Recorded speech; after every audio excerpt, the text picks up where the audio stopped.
چلیں جی پڑھیں جی.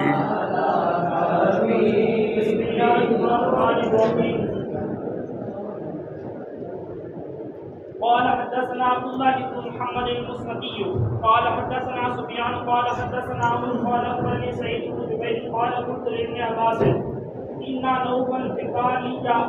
يزعم ان موسى ليس موسى بني اسرائيل انما هو موسى اخر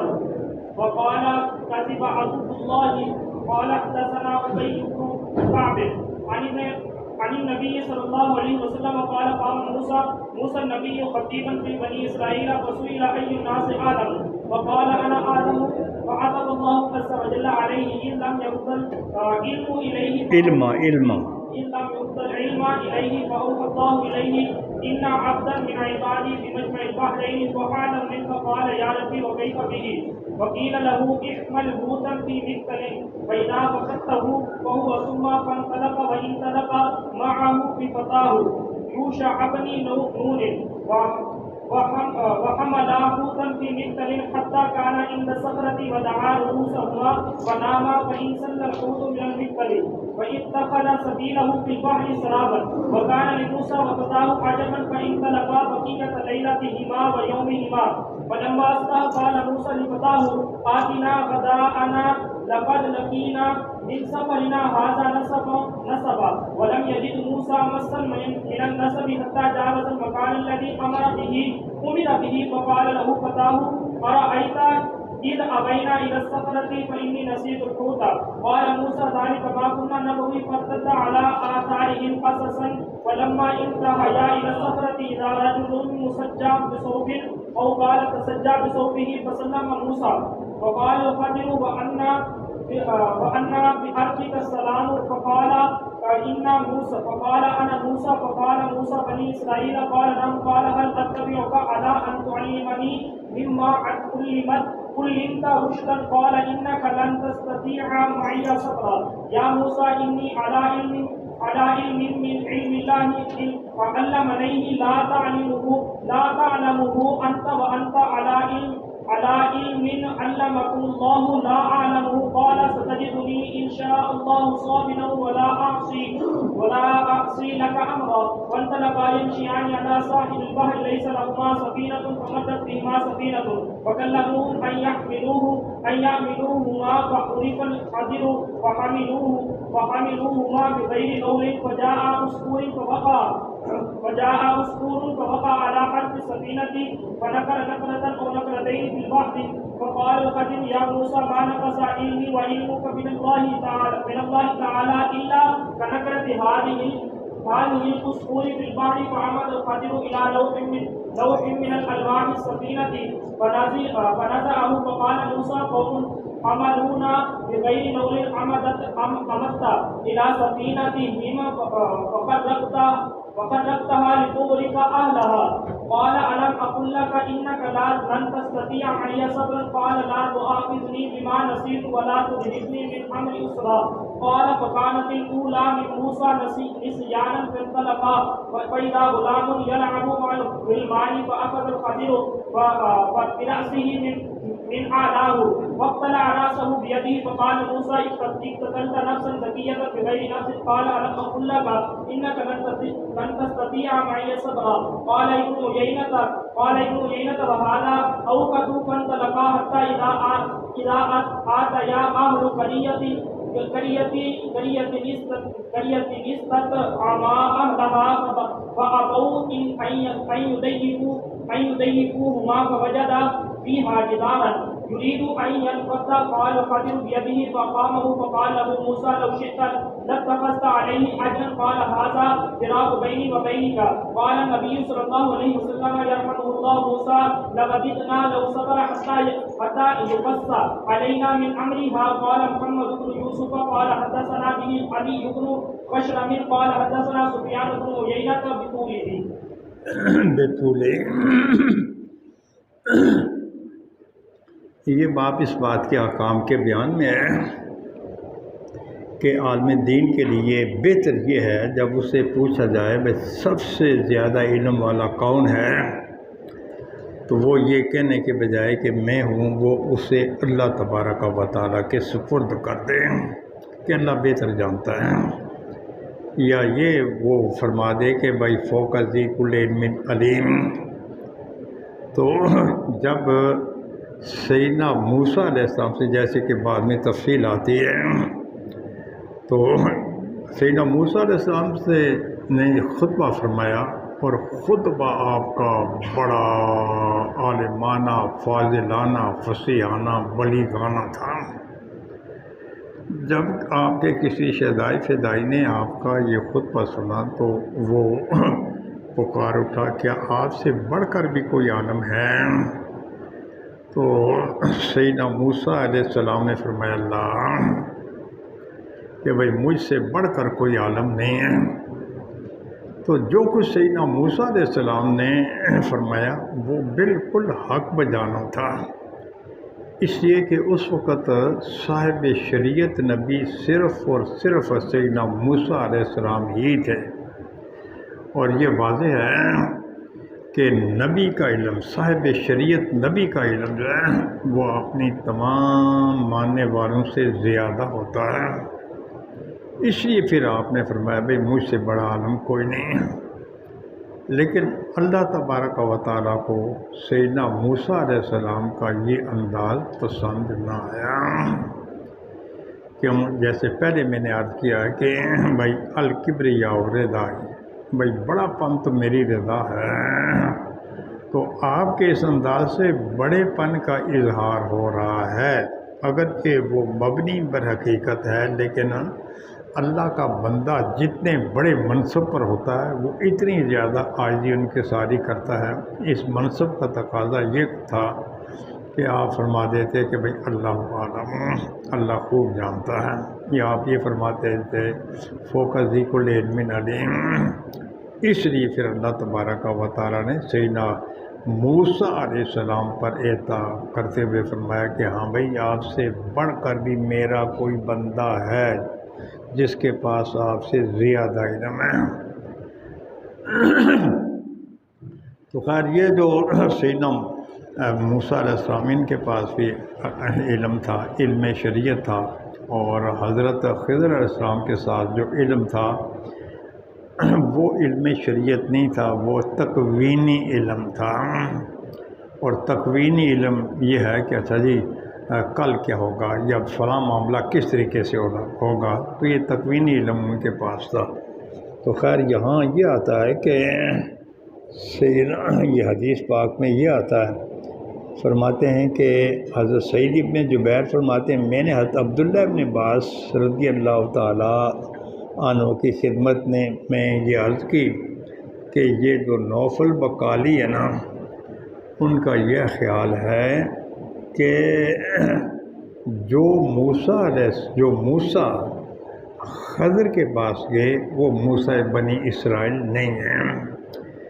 اور اس کی وجہ یہ ہے کہ موسیٰ بنی اسرائیل منصب نبوت پر فائز ہیں، اور اللہ تبارک و تعالیٰ کی آپ پر بڑی کرم نوازیاں ہیں۔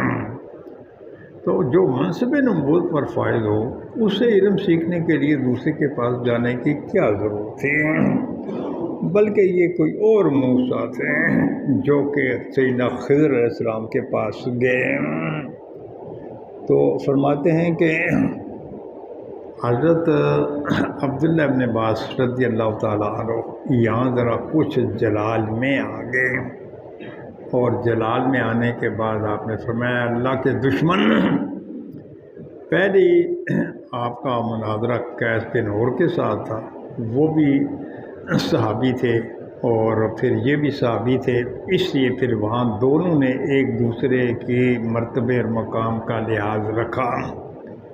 نوفل بقالی چونکہ مرتبہ صحابیت پر فائز نہیں تھے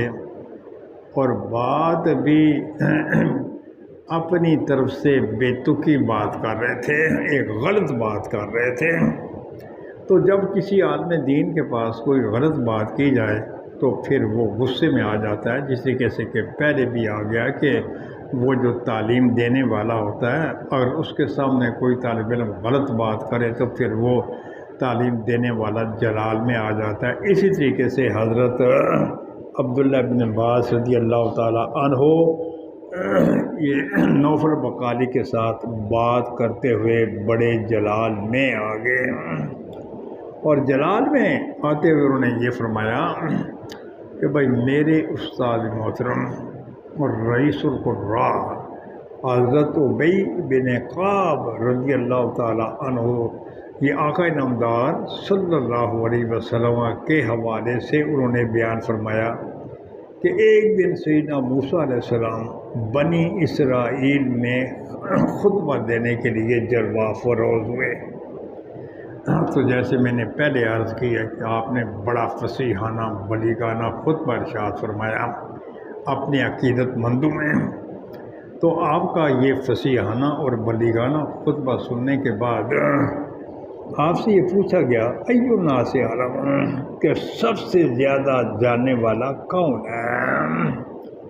تو اس وقت سیدنا موسیٰ علیہ السلام نے حقیقت کی ترجمانی کرتے ہوئے آپ نے یہ فرمایا کہ بھائی اس وقت سب سے زیادہ علم والا میں ہی ہوں۔ تو یہ ایک حقیقت بات ہے، مبنی پر حقیقت بات تھی، لیکن یہ انداز اللہ تبارک و تعالیٰ کو پسند نہ آیا، اس لیے پھر اللہ تبارک و تعالیٰ نے حضرت سیدنا موسیٰ علیہ السلام پر عتاب فرمایا اور فرمایا کہ واللہ، تو یہ عتاب فرمایا اور فرمایا کہ کیوں عتاب فرمایا؟ اس لیے کہ انہوں نے یہ بات اللہ تبارک و تعالیٰ کی طرف نہیں لوٹائی کہ اللہ خوب جانتے ہیں، یا فوق ذکر علم علیم، یہ آپ نے نہیں فرمایا۔ اور یہ جو انداز تھا یہ سیدنا موسیٰ علیہ السلام جیسے جلیل القدر نبی کی شایان شان نہیں تھا، تو اس لیے پھر اللہ تبارک و تعالیٰ نے آپ کی طرف یہ وحی کی، ہاں بھائی میرے بندوں میں سے ایک بندہ ہے جو آپ کو فارس کے 2 دریا جمع ہونے کی جگہ ملے گا، اور پھر وہ آپ سے زیادہ علم والا ہے، علم تکوینی میں وہ آپ سے زیادہ علم والا ہے۔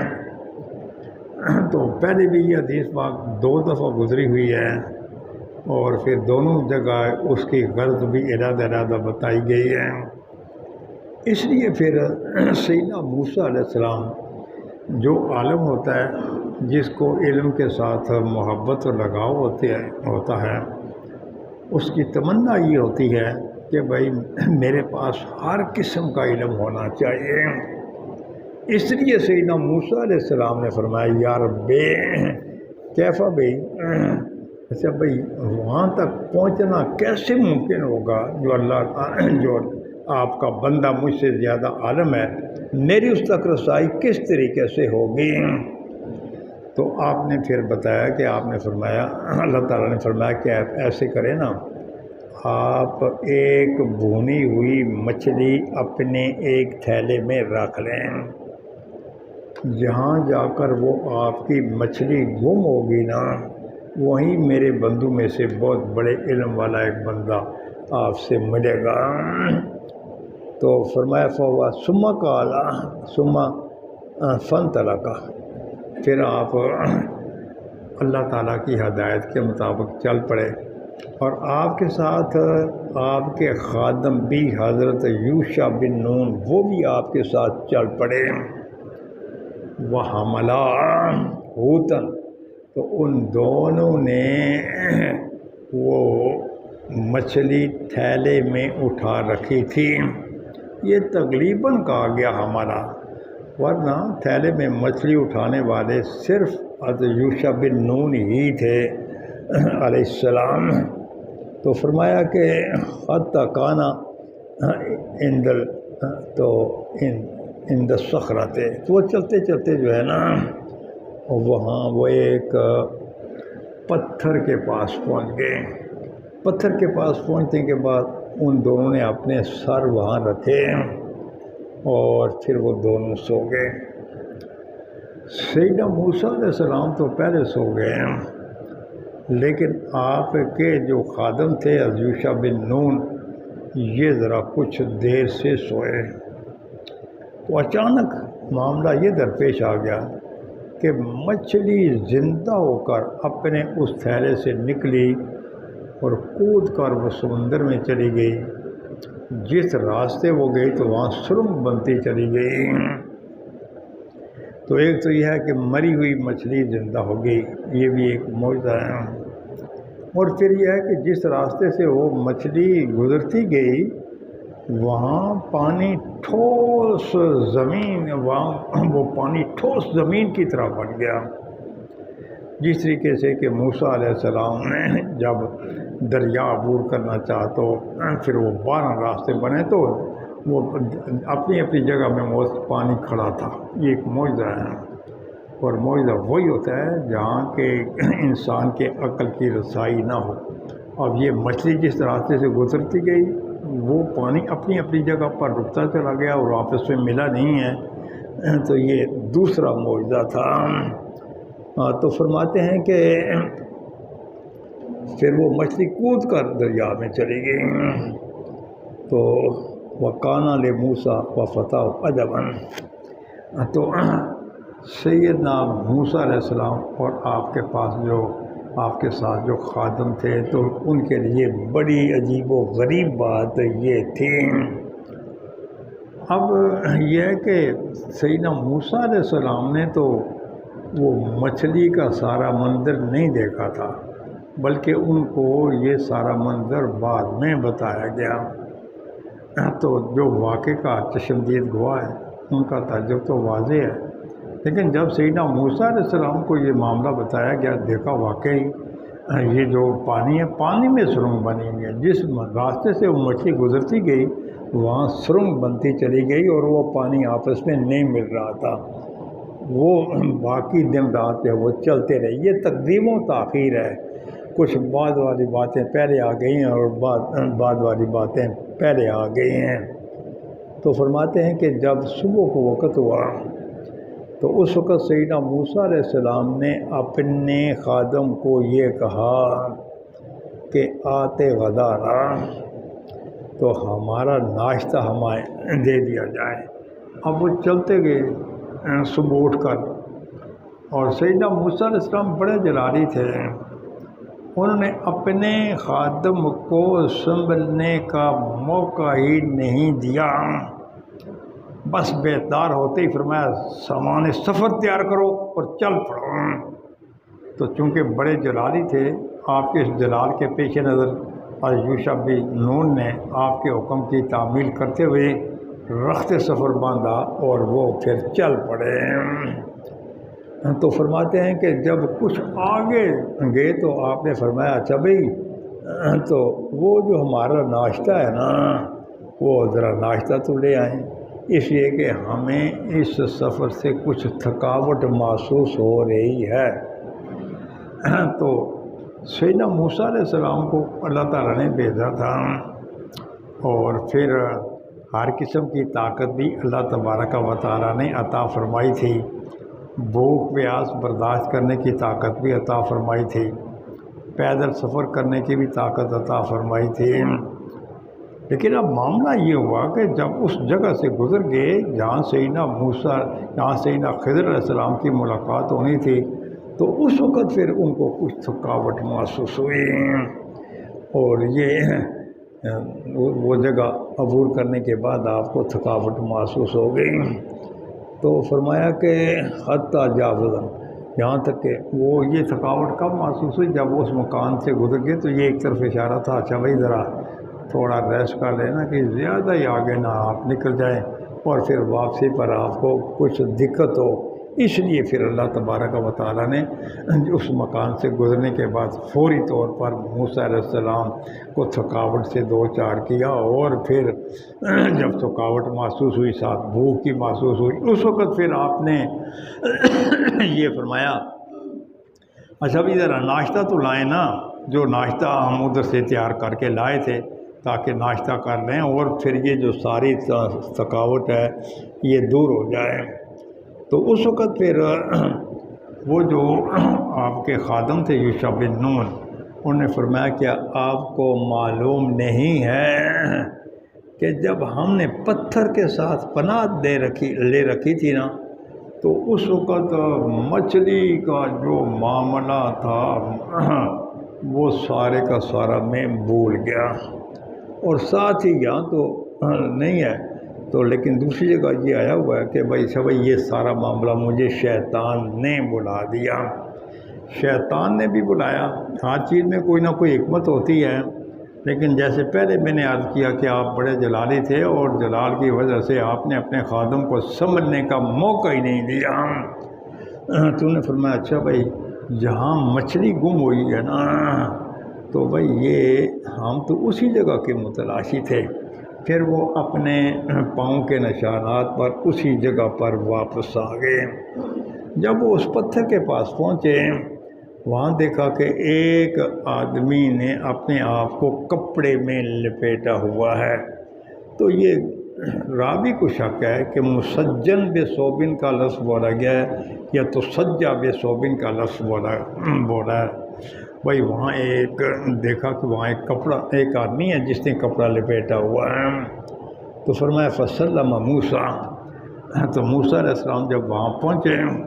تو اپنے استاد کے پاس پہنچے تھے اور پھر اپنے سے زیادہ علم والے کے پاس پہنچے تھے، اور ویسے بھی جو آدمی وہ باہر سے آنے والا ہو وہ پہلے سلام کرتا ہے۔ ان سارے باتوں کے پیش نظر سیدنا موسیٰ علیہ السلام نے سیدنا خضر علیہ السلام کو فرمایا کہ السلام علیکم۔ تو حضرت سیدنا خضر علیہ السلام نے فرمایا بھائی یہاں ہماری سرزمین میں، آپ کی سرزمین میں یہ سلام کہاں سے آ گیا؟ یہاں تو کبھی بھی اس سے پہلے ہم نے اس قسم کا کوئی لفظ کسی سے نہیں سنا جو آ کر یہ کہے کہ السلام علیکم۔ تو فرمایا کہ آپ نے فرمایا بات یہ کہ میں ہوں موسیٰ اور موسیٰ، تو انہوں نے فرمایا اچھا کیا موسیٰ بنی اسرائیل؟ فرمایا ہاں موسیٰ بنی اسرائیل۔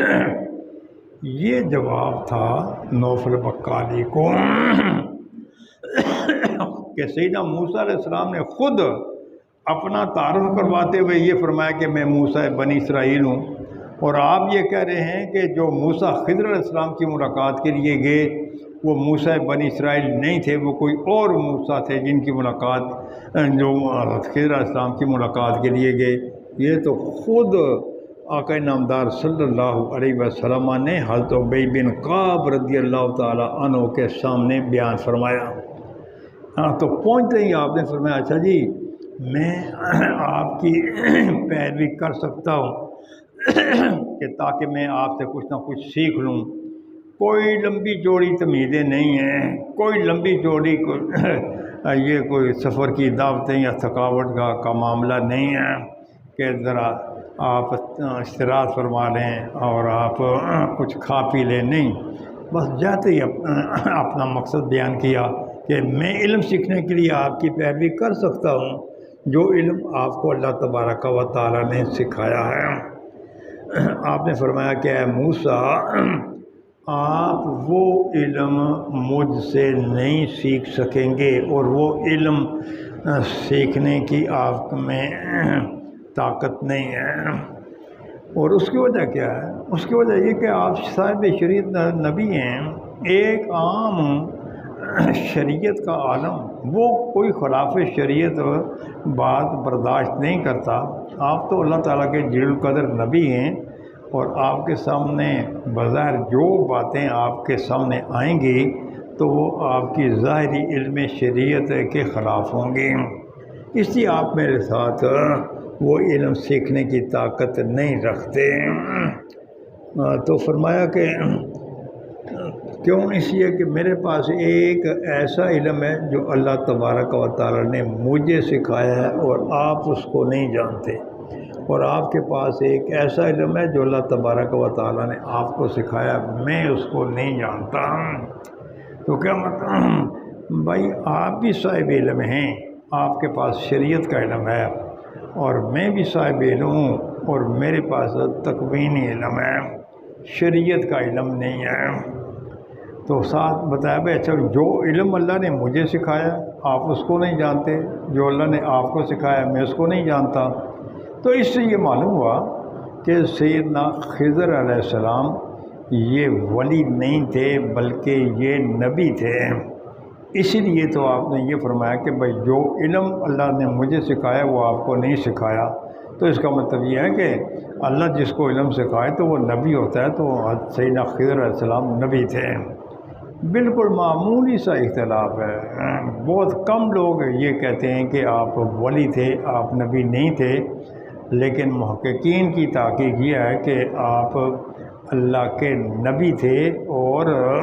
آپ کو اللہ تبارک و تعالیٰ نے خود بخود وہ علم سکھایا تھا۔ جس کو اللہ تعالیٰ علم سکھائے تو وہ نبی ہی ہوتا ہے، لہذا آپ بھی نبی ہی تھے۔ تو فرمایا کہ بھائی جو علم میرے پاس ہے، جو اللہ نے مجھے سکھایا وہ آپ نہیں جانتے، جو آپ کو سکھایا وہ میں نہیں جانتا۔ تو حضرت سیدنا موسیٰ علیہ السلام نے فرمایا انشاءاللہ، تو کہ انشاءاللہ آپ مجھے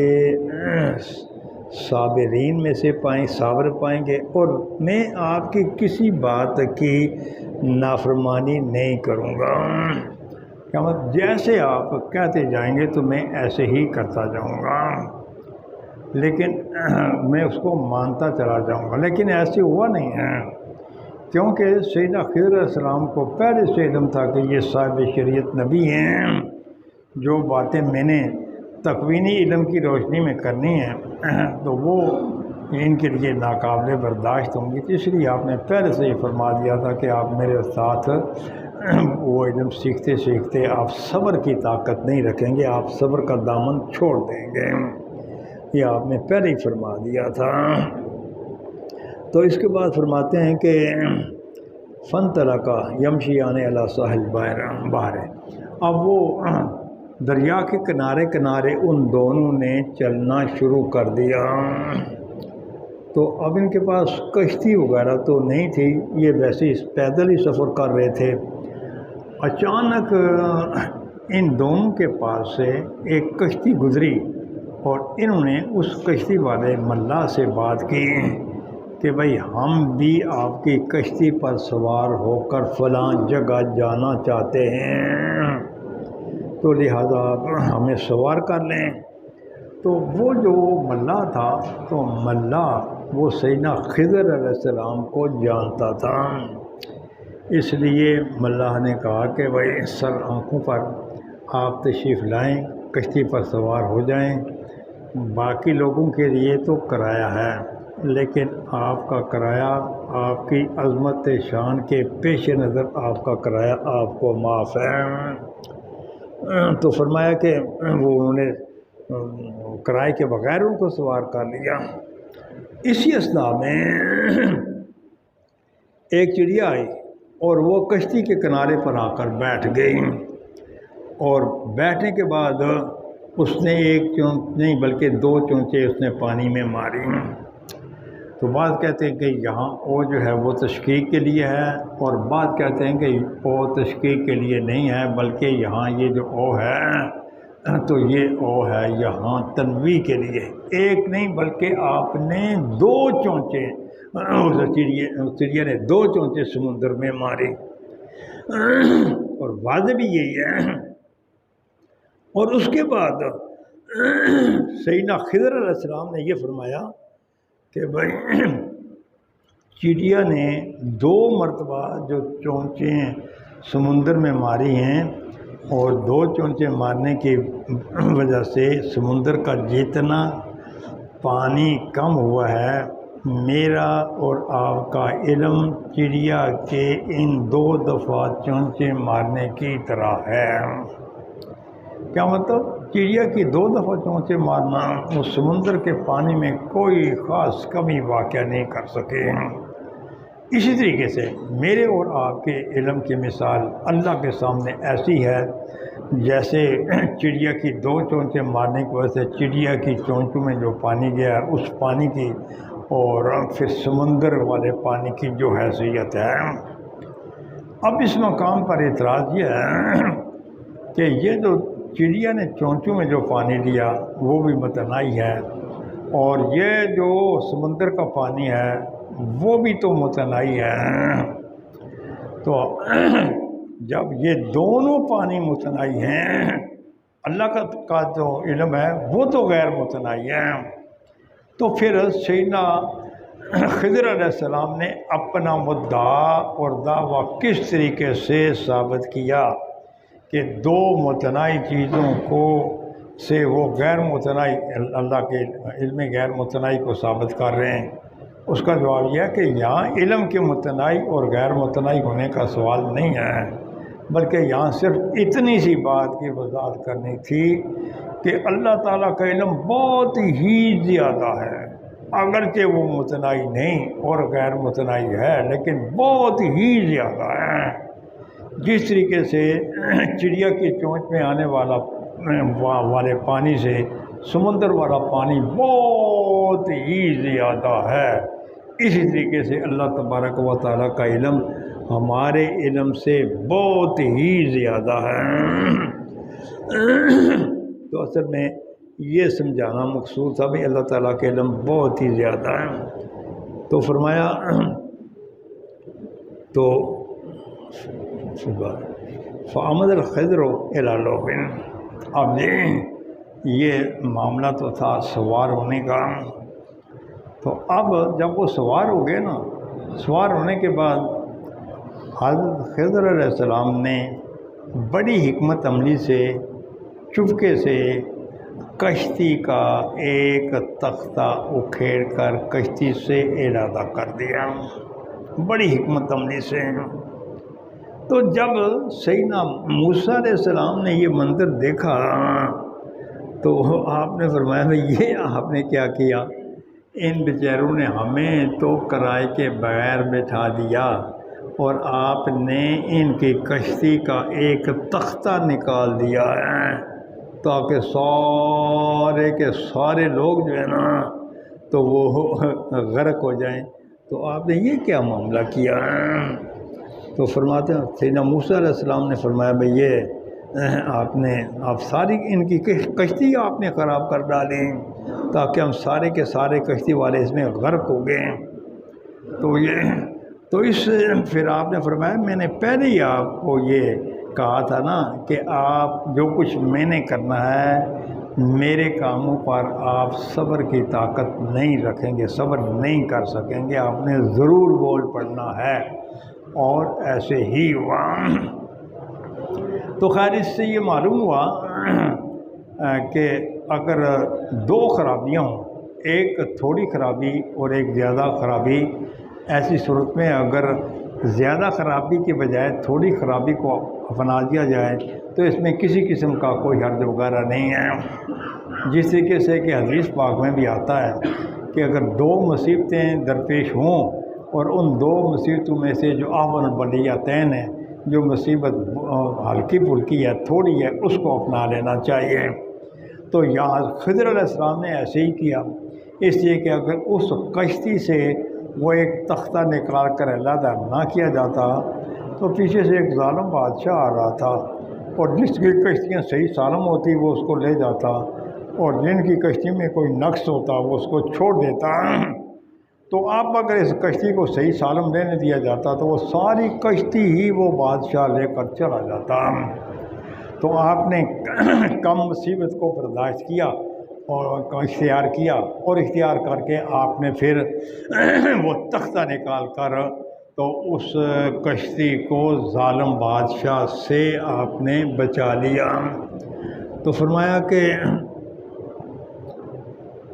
اچھا، تو حضرت سیدنا موسیٰ علیہ السلام نے فرمایا اچھا بھائی جو کام مجھ سے بھول کر ہو گیا نا آپ اس پر میرا مواخذہ نہ کریں، اس لیے کہ یہ جو نسیان سے جو کام ہو جائے نا تو وہ قابل گرفت نہیں ہوتا۔ اور نسیان کے بارے میں نے آپ کو یہ بتایا ہوا ہے، نسیان کہتے ہیں کہ قوت مدرکہ سے بھی چیز زائل ہو جائے اور قوت حافظہ سے بھی چیز زائل ہو جائے، دونوں جگہوں سے چیز اگر زائل ہو جائے تو یہ نسیان ہوتا ہے۔ تو بھائی اور جب یہ نسیان ہو تو یہ قابل گرفت نہیں ہوتا، لہذا یہ کام بھول کر مجھ سے ہو گیا ہے تو لہذا آپ اس پر مواخذہ نہ کریں اور میرے معاملے میں آپ مجھے مشقت میں نہ ڈالیں، کیونکہ اگر اس بات کی وجہ سے میں نے یہ سیکھنا چھوڑ دیا تو پھر میرے سفر کرنے کا جو مقصد ہے وہ مقصد ظاہر ہو جائے گا، اور میرے سفر کرنے کا جو مقصد ہے وہ مقصد فوت ہو جائے گا۔ تو اس لیے پھر فرماتے ہیں سیدنا موسیٰ علیہ السلام نے جو پہلا کام کیا تو وہ تو تھا بھول کر، پھر وہ چلتے لگے، چلتے چلتے آگے دیکھا کہ ایک لڑکا ہے نا، تو وہ لڑکا دوسرے لڑکوں کے ساتھ کھیل رہا ہے، اور لڑکا بڑا تیز ترار معلوم ہوتا تھا، 10-12 سال کا لڑکا معلوم ہوتا تھا۔ خضر علیہ السلام نے اوپر سے اس کا سر پکڑ کر مروڑ دیا، اور پھر مروڑ کرنے کے بعد اپنے ہاتھ سے سر مروڑ کر تو اس کو علیحدہ دھڑ سے علیحدہ کر کے پھینک دیا۔ تو اب یہ بات بھی سیدنا موسیٰ علیہ السلام کے لیے ناقابل برداشت تھی۔ پہلے جو کچھ آپ نے کیا وہ تو واقعتاً بھول کر کیا، لیکن اب جب آپ نے حضرت خضر علیہ السلام سے پوچھا یہ کیا کیا آپ نے، کسی کا نوجوان بچہ، حسین الجمیل بچہ، وہ بچوں کے ساتھ کھیل رہا تھا، آپ نے اس کے پکڑنے کے بعد اس کے سر کو مروڑا اور پھر اس کو تن سے جدا کر دیا، یہ آپ نے کیا کیا؟ آپ نے ایک بے گناہ بچے کو آپ نے قتل کر دیا۔ تو پھر یہ انہوں نے فرمایا، قال سیدنا خضر علیہ السلام نے فرمایا کیا میں نے تمہیں یہ نہیں کہا تھا کہ تم میرے ساتھ صبر کرنے کی طاقت نہیں رکھو گے؟ ابن عیینہ کہتے ہیں کہ وَهَذَا أَوْقَدُ کو کہتے ہیں کہ یہ بات پہلے سے زیادہ تاکید والی تھی کہ أَلَمْ أَقُل لَكُمْ کہ أَنَّكَ أَلَمْ أَقُل لَكُمْ إِنَّكَ لَن تَسْتَطِيعَ مَعِيَ صَبْرًا، اس میں ذرا پہلے کی بنسبت زیادہ تاکید تھی۔ تو فرماتے ہیں کہ اچھا اس میں پہلے کی بنسبت زیادہ تاکید تھی۔ تو یہ دو معاملے ہو گئے۔ اب اس کے بعد پھر جب وہ بستی والوں کے پاس آئے اور بستی والوں کے پاس آ کر آپ رات کو ٹھہرے،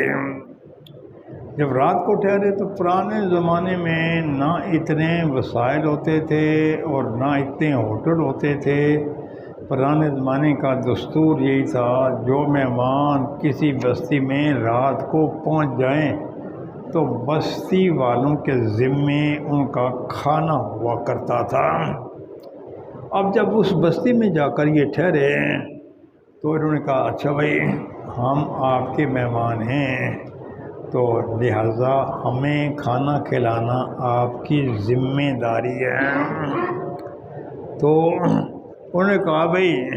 بس خاموشی سے رات گزارتے ہیں تو گزارتے ہیں، ہمارے پاس کوئی کھانا شانہ نہیں ہے اور ہمارے لیے آپ کی مہمان نوازی کرنی کوئی ضروری نہیں ہے۔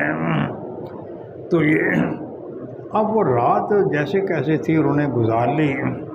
اور ان کو کسی نے کھانا نہ دیا۔ اب جب وہ وہاں سے صبح گزرنے لگے تو دیکھا کہ ایک دیوار جو ہے وہ گرنے کے قریب تھی۔ سیدنا خضر علیہ السلام نے یا تو اس دیوار پر ہاتھ لگا کر اس کو سیدھا کر دیا یا آپ نے صرف اس دیوار کی طرف اشارہ ہی کیا اور وہ دیوار خود بخود سیدھی ہو گئی۔ تو سیدنا خضر علیہ السلام نے کالا کے معنی اشارہ کیا، فقال موسیٰ علیہ السلام نے فرمایا کہ بھائی دیکھیں نا یہ دیوار راستے میں گرنے کے قریب تھی، تو بس آپ نے تو اپنے معجزے سے ہی ہاتھ کا اشارہ کر کے اس کو سیدھا کر دیا، یا ویسے ہی جب آپ نے ہاتھ اس پر لگایا تو وہ خود بخود سیدھی ہو گئی۔ تو بھائی اگر آپ نے ان لوگوں کے ساتھ ہمدردی ہی کرنی تھی اور اگر آپ کو ان صدی والوں کے ساتھ کوئی ہمدردی تھی تو آپ یہ کہہ سکتے تھے کہ بھئی اگر آپ ہمیں کھانا دیں گے تو ہم آپ کی اس گرتی ہوئی دیوار کو ایک اشارے سے سیدھی کر دیں گے، تو آپ ان سے کھانا لے سکتے تھے۔ لیکن یہ ہے کہ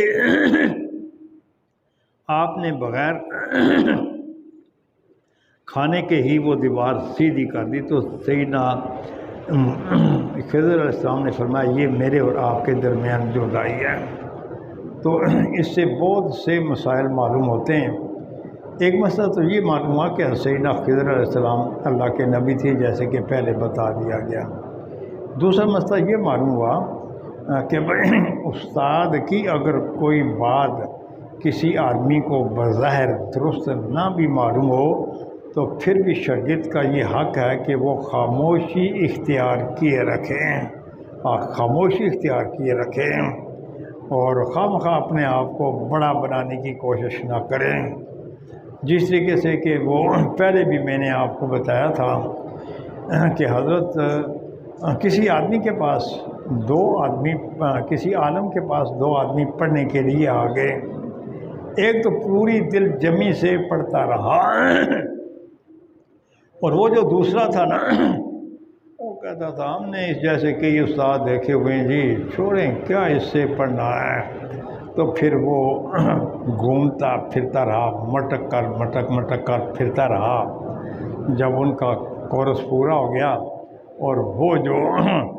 بیچارہ سیدھا سادہ سا آدمی ہے، اللہ تعالیٰ کے فضل و کرم سے تو وہ تو عالم بن کر واپس جا رہا تھا، لیکن وہ جو کر و فر میں رہا، اپنے آپ کو بنانے اور سنوارنے میں رہا اور اس نے استاد کو کوئی اہمیت نہ دی، تو پھر اس کو کہا گیا پرآمدی ذات ہی میں روی، کہ بھائی آپ اپنے آپ کو عالم سمجھ رہے تھے نا، اس لیے اب آپ جاہل ہو کر واپس جا رہے ہیں۔ اور جو پڑھنے کے لیے آیا تھا اور اس نے دل جمی کے ساتھ پڑھا تو وہ عالم بن کر واپس جا رہا ہے۔ تو یہاں بھی یہی ہے۔ تو فرمایا کہ آپ اس پر تو اس سے یہ بھی معلوم ہوا، ایک پہلے بھی بتایا ہوا ہے کہ دو مصیبتوں میں سے احوال البلیتین کو اختیار کرنا چاہیے۔ کشتی چلی جاتی بڑی مصیبت تھی، ایک تختہ نکال دیا یہ اس سے کم درجے کی مصیبت تھی۔ اور اس سے یہ بھی معلوم ہو گیا اگر بھوک کی حالت میں کوئی آدمی کسی سے کھانا مانگے تو اس میں بھی کسی قسم کا کوئی حرج نہیں ہے، بشرطے کہ وہ کھانا نہ مل سکتا ہو۔ تو پھر اس کے بعد آقا نامدار صلی اللہ علیہ وسلم نے فرمایا کہ اللہ تعالیٰ سیدنا موسیٰ علیہ السلام پر رحم فرمائے، ہم یہ چاہتے تھے کہ یہ جو حضرت سیدنا خضر علیہ السلام ہیں تو اگر وہ صبر کا لیتے تو ہم یہ چاہتے تھے کہ سیدنا خضر علیہ السلام مزید تکوینی باتیں ہم تک پہنچاتے۔ تو فرماتے ہیں کہ یہ وہ واقعہ ہے جو کہ قرآن پاک میں اختصار کے ساتھ بیان کیا ہے۔ اس کے بعد آ گیا قال محمد بن یوسف حدثنا بہی علی بن خشرم قال حدثنا سفیان بن عیینہ بطولہ۔ تو یہ پہلے بھی میں نے آپ کو بتایا ہوا ہے کہ بخاری شریف کے جو اصل راوی ہیں یہی محدث محمد بن یوسف ربری ہی ہیں۔ تو جب ساری بخاری شریف ان سے مروی ہے تو پھر قال فربری کیا کر یہاں بیان کرنے کی کیا ضرورت ہے؟ اس کا جواب یہ ہے کہ ٹھیک ہے ساری بخاری شریف آپ سے مروی ہے، لیکن انہوں نے کسی دوسرے استاد سے جو بات سنی ہوتی ہے تو یہ کبھی اس بات کو بھی بخاری شریف میں ذکر کر دیتے ہیں کہ یہ بات میں نے اپنے استاد امام بخاری سے نہیں سنی بلکہ کسی دوسرے محدث سے میں نے سنی ہوئی ہے۔ اور یہ میں نے پہلے بھی آپ کو بتایا ہوا ہے کہ اگر کوئی اس قسم کی بات آ جائے تو اسے کتاب کے اندر درج نہیں کرنا چاہیے بلکہ اس کو حاشیے پر درج کرنا چاہیے۔ تو لہذا ضابطے کے مطابق قال محمد بن یوسف ربری کے بعد والی جو کلام ہے اس کو یہاں کتاب کے اندر نہیں ذکر کرنا چاہیے تھا، بلکہ اس کو باہر حاشیے پر ذکر کرنا چاہیے تھا۔ چلیں جی۔ باب من سأل وهو قائم عالما جالسا، عالماً جالسا، یہ باب اس بات کے احکام کے بیان میں ہے۔ کوئی آدمی اس حالت میں اپنے کسی عالم دین سے سوال کر رہا ہے کہ وہ خود تو وہ کھڑا ہے اور جس سے وہ سوال کر رہا ہے تو وہ بیٹھا ہوا ہے۔ اس سے پہلے یہ آیا تھا کہ جب آقا نامدار صلی اللہ علیہ وسلم جلال میں آ گئے تو سیدنا عمر فاروق رضی اللہ تعالیٰ عنہ دو زانو ہو کر آقا نامدار صلی اللہ علیہ وسلم کی خدمت میں بیٹھ گئے، اور آپ نے فرمایا کہ بھائی ہم اللہ کے رب محمد صلی اللہ علیہ وسلم کے رسول اور اسلام کے دین ہونے پر ہم راضی ہیں۔ تو یہ آپ نے بیان فرمایا تھا، اور وہاں میں نے پہلے بھی آپ کو بتایا کہ حضرت سیدنا عمر فاروق کا مقصد یہ تھا کہ یا رسول اللہ صلی اللہ علیہ وسلم، ہم آپ کے علم کو ناپنے تولنے کے لیے آپ کی بارگاہ میں حاضر نہیں ہوئے ہیں۔ تو یہ تو منافقین کا طور طریقہ تھا، اور ان منافقین نے آپ کے علم کو آزمانے کے لیے آپ سے سوال شروع کر دیے، اور اس میں ہم بھی نادانی کی وجہ سے شریک ہو گئے، لہٰذا ہمارا مقصد کوئی آپ کے علم پر اعتراض نہیں تھا۔ تو آپ دوزانو ہو کر بیٹھ گئے اور پھر حضور سے معذرت کی۔ تو اس سے یہ معلوم ہوتا تھا کہ کسی صورت میں بھی کوئی طالب علم کھڑے کھڑے اپنے بیٹھے ہوئے استاد سے کوئی بات نہیں پوچھ سکتا۔ تو یہ باب قائم کر کے حضرت امام بخاری نے یہ بتایا کہ بھائی ادب کا تقاضا تو یہ ہے کہ شاگرد اپنے استاد کے سامنے دو زانو ہو کر بیٹھ جائے اور پھر وہ اپنے استاد سے پوچھے، جیسے کہ سیدنا جبریل علیہ السلام جب حضور کی بارگاہ میں حاضر ہوئے تو دور سے یہ کہہ رہے تھے اچھا جی مجھے اجازت ہے، مجھے اجازت ہے۔ اصل میں آپ صحابہ کرام کو اپنی توجہ کا مرکز بنانا چاہتے تھے،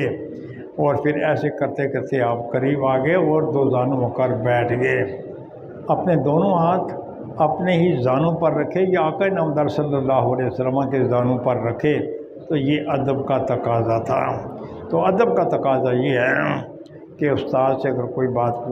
پوچھی جائے تو یہ ادب و احترام سے پوچھی جائے، اور پھر اسی لیے حضور نے فرمایا اچھا بھائی تمہیں معلوم ہے یہ کر و فر سے آنے والا آدمی یہ کون تھا؟ فرمایا کہ پتہ نہیں کون تھا۔ فرمایا جبریل علیہ السلام تھے، تمہیں تمہارا دین سکھانے کے لیے آئے تھے۔ دین کیا ہے؟ بارگاہ رسالت کے آداب، یہ ہیں دین۔ تو خیر بظاہر یہ معلوم ہو رہا تھا کہ شاگرد کھڑا ہو اور استاد بیٹھا ہوا ہو،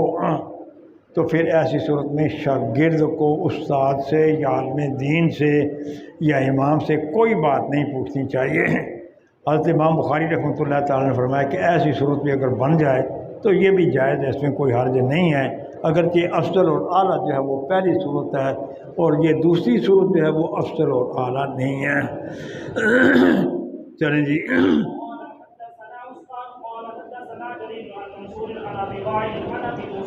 قال جاء رجل الى النبي صلى الله عليه وسلم فقال يا رسول الله ما القتال في سبيل الله فان احدنا يقاتل غضبا ويقاتل حميه فرفع اليه راسه قال وما رفع اليه راسه الا انه كان قائما فقال من قاتل لتكون كلمه الله العليا فهو في سبيل الله فهو في سبيل الله۔ تو حضرت ابو موسیٰ اشعری رضی اللہ تعالیٰ عنہ یہ فرماتے ہیں کہ ایک آدمی حضور سرور کونین صلی اللہ علیہ وسلم کی بارگاہ میں حاضر ہوا، اور اس نے آ کر عرض کی کہ یا رسول اللہ صلی اللہ علیہ وسلم،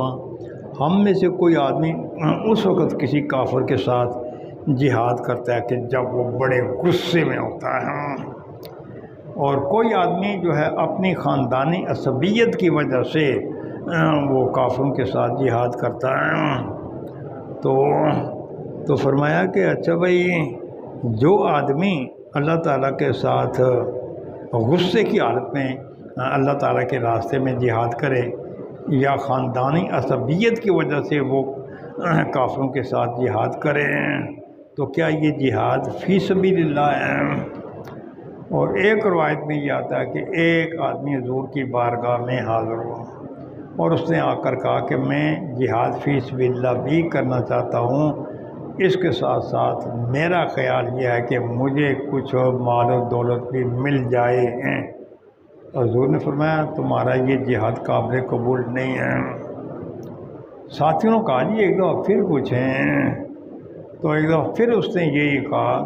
کہ بھائی میں اللہ کے راستے میں جہاد کرنا چاہتا ہوں، لیکن اس کے ساتھ ساتھ میرا مقصد یہ بھی ہے کہ مجھے کچھ مال و دولت مل جائے۔ فرمایا کہ نہیں، یہ جہاد فی سبیل اللہ نہیں ہے۔ تیسری مرتبہ پھر اس نے یہی پوچھا تو پھر بھی آقا نامدار صلی اللہ علیہ وسلم نے فرمایا کہ بھائی یہ جہاد فی سبیل اللہ نہیں ہے، اس لیے کہ اس میں مال و دولت کا طمع اور لالچ ہے۔ اور پھر ایک آدمی کے بارے میں ایسے بھی آتا ہے، وہ حضور کی بارگاہ میں حاضر ہوا اور اس نے آ کر یہ عرض کی میں اللہ کے راستے میں جہاد کرنا چاہتا ہوں اور اس کے ساتھ ساتھ میں اپنی بہادری کا بھی اظہار کرنا چاہتا ہوں۔ تو حضور نے فرمایا کہ یہ جہاد فی سبیل اللہ نہیں ہے، اس میں تمہاری اپنی نفسانی خواہشات کو دخل ہے، یہ ریاکاری ہے۔ تو اس نے بھی 3 مرتبہ حضور کی خدمت میں یہی درخواست پیش کی کہ میں یہ چاہتا ہوں میں اللہ کے راستے میں جہاد کروں، اس کے ساتھ ساتھ میری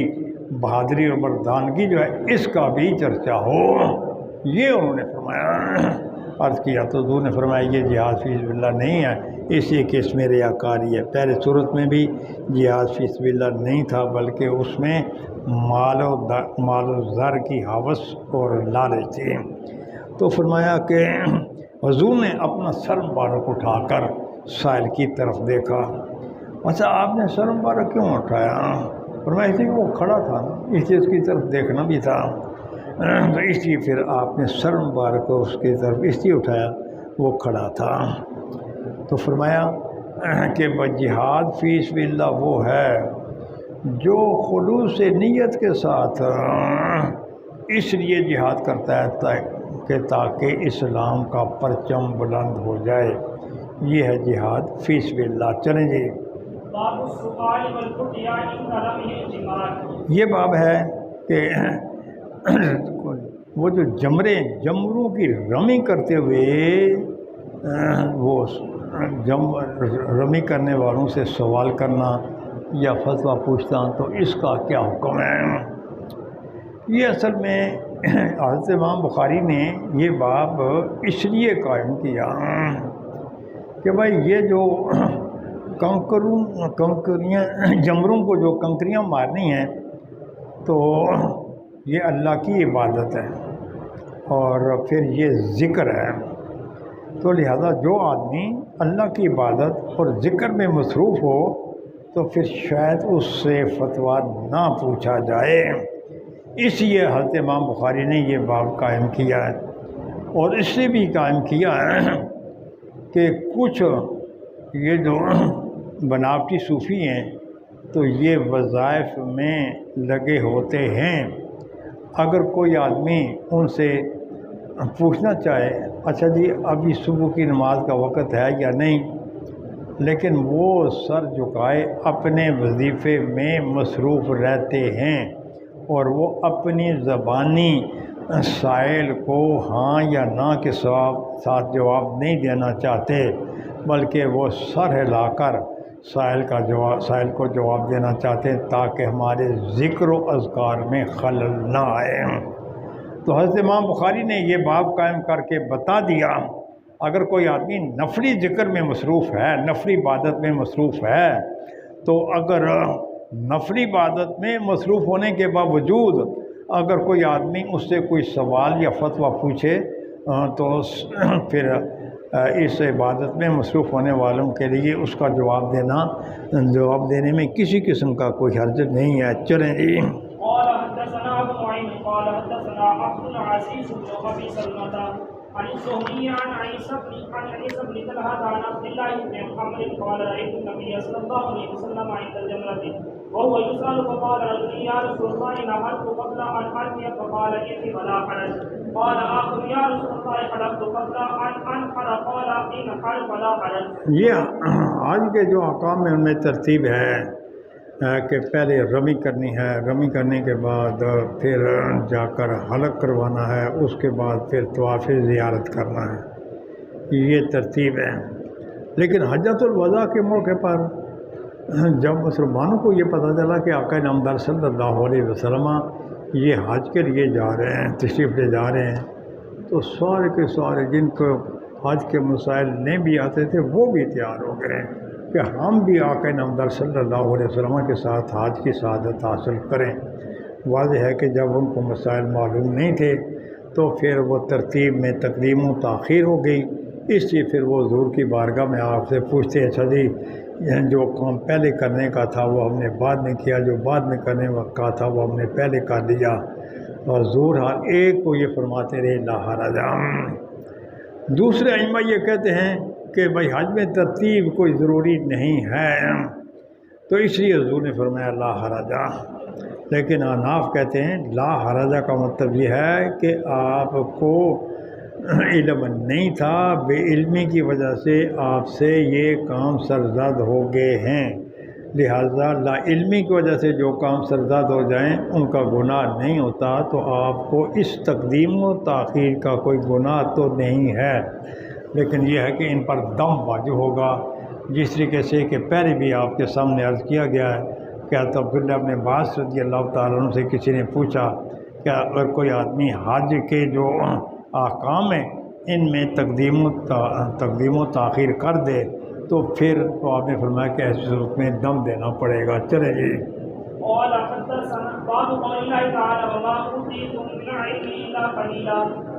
یہ باب اس بات کے احکام کے بیان میں ہے کہ تمہیں جو علم دیا گیا ہے تو یہ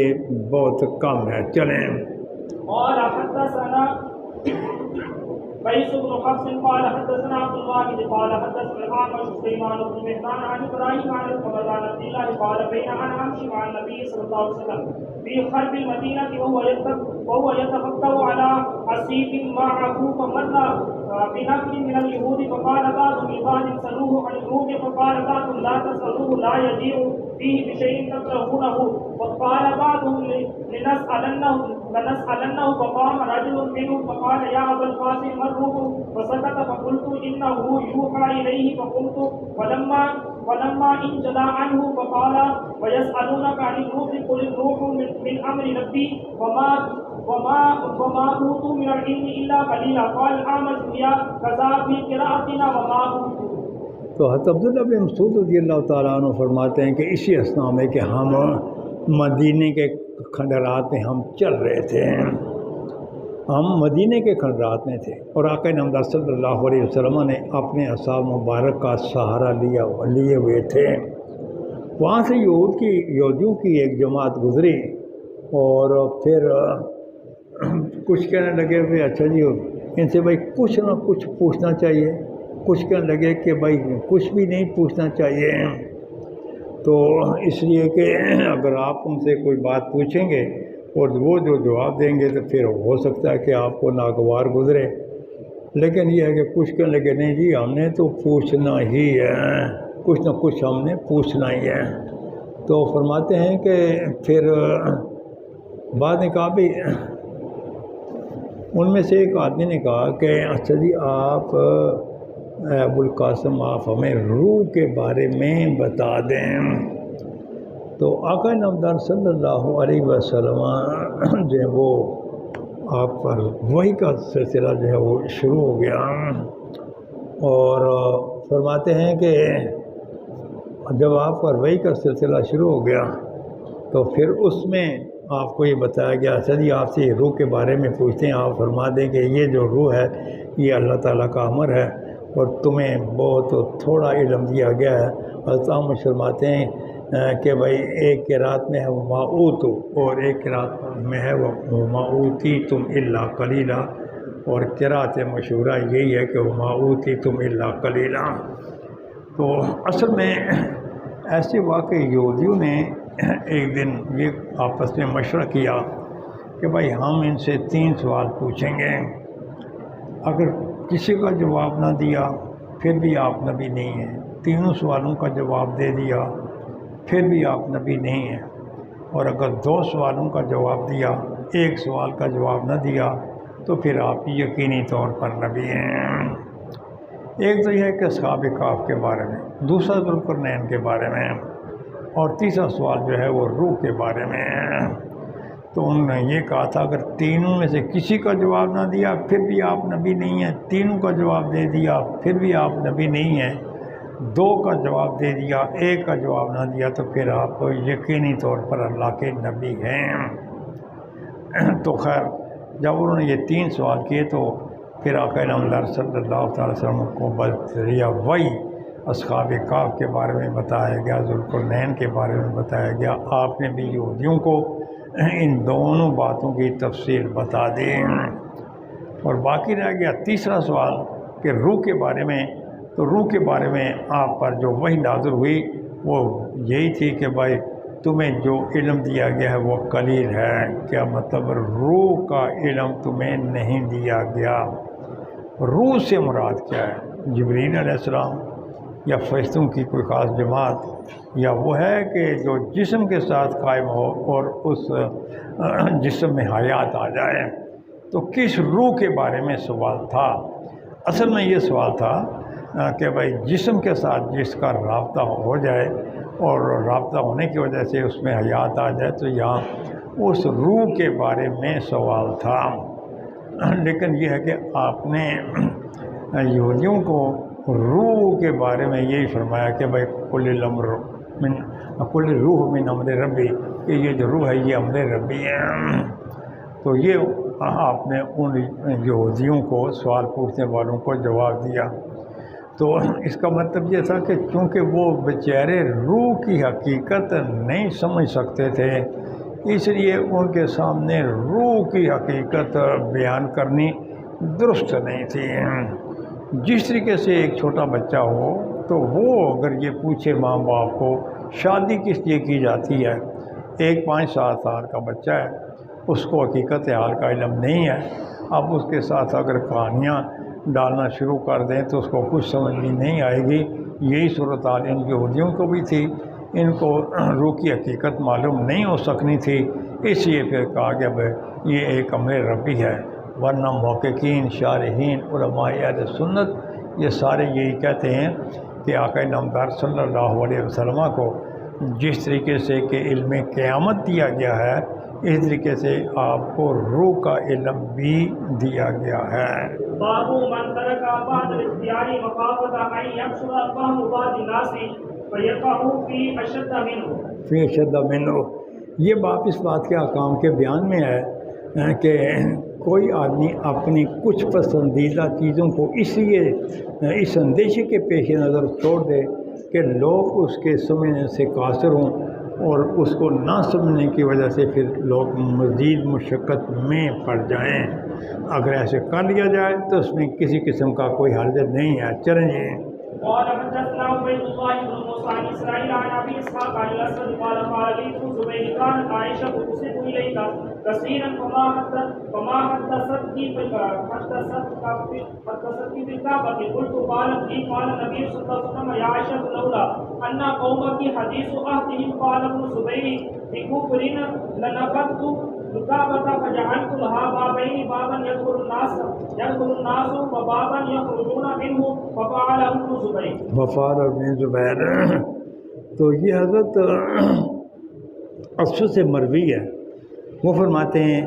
کہ میرے جو ہم سبق تھے حضرت عبداللہ ابن زبیر رضی اللہ تعالی عنہ، انہوں نے ایک دن حضرت عبداللہ ابن زبیر نے اپنے ہم کلاس حضرت اسود کو یہ پوچھا کہ بھائی میری خالہ محترمہ جو ہے آپ سے کچھ سرگوشی بھی فرماتی رہتی ہیں، تو بھائی وہ میری خالہ محترمہ اکثر اوقات آپ سے سرگوشی فرماتی رہتی ہیں،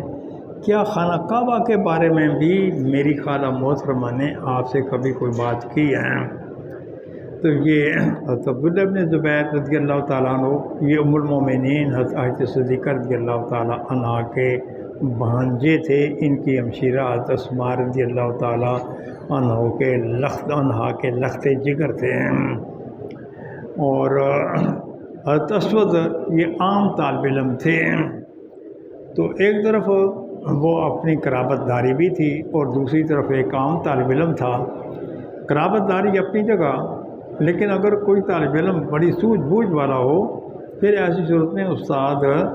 اپنے مقربین سے، قریبی رشتہ داروں کی بنسبت سوجھ بوجھ والے طالب علم کو زیادہ اہمیت دیتے ہیں،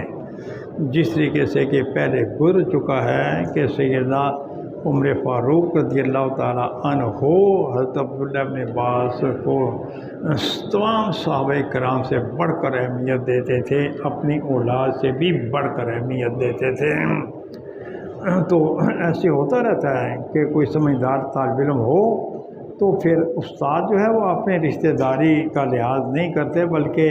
سمجھدار طالب علم کی سوجھ بوجھ کا لحاظ کرتے ہوئے اس کو زیادہ باتیں بتاتے رہتے ہیں۔ اس لیے حضرت ایک دن یہ حضرت یہ اسود نے حضرت عبداللہ بن زبیر نے حضرت اسود کو یہ پوچھا، بھائی اچھا جی میری خالہ محترمہ آپ سے کچھ سرگوشی کرتی رہتی ہیں، کیا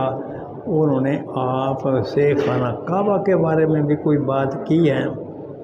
تو حضرت اسود فرماتے ہیں، میں نے کہا جی کیوں نہیں کی، انہوں نے میرے ساتھ خانہ کعبہ کے بارے میں بھی بات چیت کی ہے۔ تو فرمایا وہ بات چیت کیا تھی کہ آقا نامدار صلی اللہ علیہ وسلم نے فرمایا، یا عائشہ، اے عائشہ،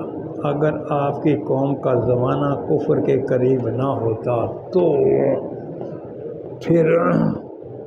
آگے حضرت عبداللہ بن زبیر نے یہ انہوں نے پھر آگے بیان کر دیا۔ اچھا بھئی آپ یہ نہ سمجھیں کہ مجھے اس حدیث پاک کے بارے میں کچھ یاد نہیں ہے، تو مجھے بھی اس حدیث پاک کے بارے میں کچھ یاد ہے، اور وہ یہ ہے کہ بے کفر،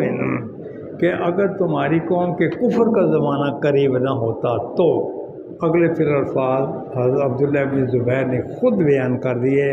کہ میں بھی آخر طالب علم ہوں، ٹھیک ہے آپ بڑے ذہین ذکی ہیں، مجھ سے زیادہ باتیں آپ کو یاد ہوں گی اور آپ کو مجھ سے زیادہ علم ہوگا، لیکن میں بھی کوئی آپ سے کم نہیں ہوں۔ پھر فرمایا کہ اگر آپ کی قوم کا زمانہ کفر کے قریب نہ ہوتا تو پھر میں خانہ کعبہ کو موجودہ عبارت کو شہید کر ڈالتا، اور پھر میں اس کے 2 دروازے بناتا، ایک دروازے سے لوگ داخل ہوتے جاتے، دوسرے دروازے سے لوگ نکلتے چلے جاتے۔ ففعل ابن زبیر، تو حضرت عبداللہ بن زبیر نے اپنے 9 سالہ خلافت کے زمانے میں آقا نامدار صلی اللہ علیہ وسلم کی اس خواہش کی تکمیل کرتے ہوئے خانہ کعبہ کی پرانی قریش کی بنی ہوئی عمارت کو شہید کیا۔ شہید کرنے کے بعد حتیم کعبہ کو بھی خانہ کعبہ کے اندر داخل کیا، اور وہ جو اوپر جیسے آج کل بھی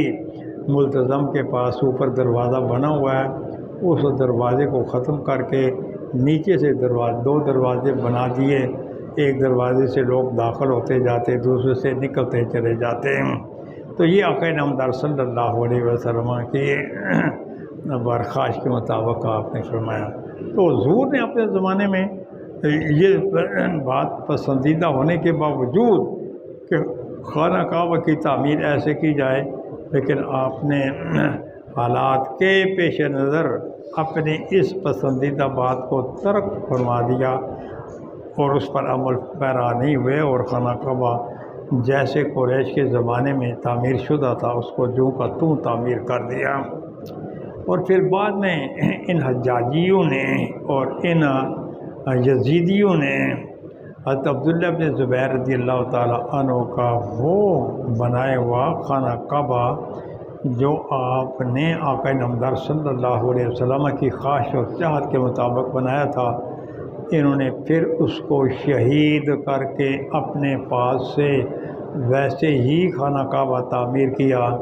جیسے کہ قریش کے زمانے کا تعمیر شدہ تھا۔ پر بعد میں پھر وہ کہتے ہیں جی اگر ہمیں حضور کی چاہت کا پتہ ہوتا نا کہ حضور کی چاہت ایسی ہے تو پھر شاید ہم حضرت عبداللہ بن زبیر رضی اللہ تعالیٰ عنہ کو نے حضور کی چاہت کے مطابق جو خانہ کعبہ تعمیر کیا تھا تو ہم اس کو ویسے ہی رہنے دیتے، لیکن یہ ویسے ہی کہہ رہے تھے،